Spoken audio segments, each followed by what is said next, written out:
지난 시간에 수석님께서 임종석, 추미애 공천자 때 다르면 전략적 오류다 이렇게 말씀하셨거든요. 이번 결과 좀 남다르게 보셨을 것 같아요. 그렇습니다. 네.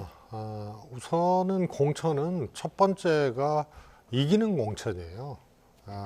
아무리 어떤 말을 내세우더라도 지는 공천이면 그건 총선 패배를 의미하는 거 아니에요? 네. 그래서 그거는 있을 수 없는 일인데 이번 중성동갑의 임종석 실장을 배제한 것은 국민의힘에 헌납할 가능성이 큰 지역이 돼버린 거예요.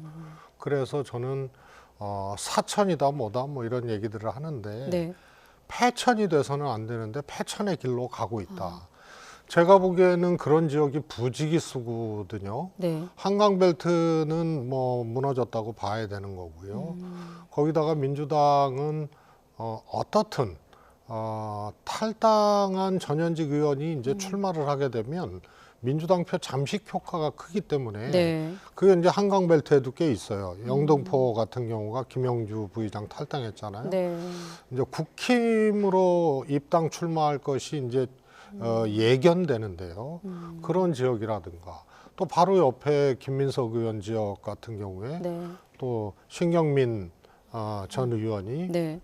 새로운 미래로 네. 출마를 하게 되면 저기도 이제 어려운 지역이 되는 거예요. 그럼 벌써 중성동갑을 필두로 해서 동작에 또 말씀드렸다시피 추미애 전 장관을 넣어서 여론조사를 했는데도 네. 안 되는 걸로 나오고 그러면 이게 전반적으로 악영향을 미치면서 무너지는 거예요. 그래서 매우 이 표현하기 어려울 정도로 왜 패천의 길로 가고 있는지 이런 것들이 잘 해석이 안 되어집니다. 그래서 임종석 전 실장도 왜 이렇게까지 하느냐라는 말이 나온 걸로 알고 있거든요. 자, 그럼 임종석 전 실장 그리고 여기에 대한 이재명 대표 최근 당내 불거지고 있는 공천 관련 논란에 대한 이재명 대표 입장까지 들어보겠습니다. 아직 늦지 않았다고 믿고 싶습니다. 방향을 바꿀 시간이 우리에게 있습니다. 당 지도부에 정중하고 간곡하게 요청드립니다. 중구 성동구 갑에 대한 의결사항을 제고해 주십시오. 통합을 위한 마지막 다리마저 외면하고 홀로 이재명 대표만으로 국민의 마음을 얻을 수 있는 것입니까?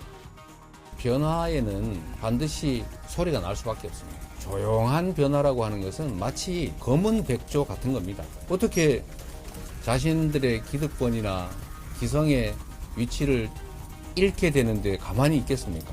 같은 뿌리에서 나왔고 같은 기둥 속에 큰 줄기를 함께 합니다. 우리는 명문정당이고 국민들의 눈높이에 맞게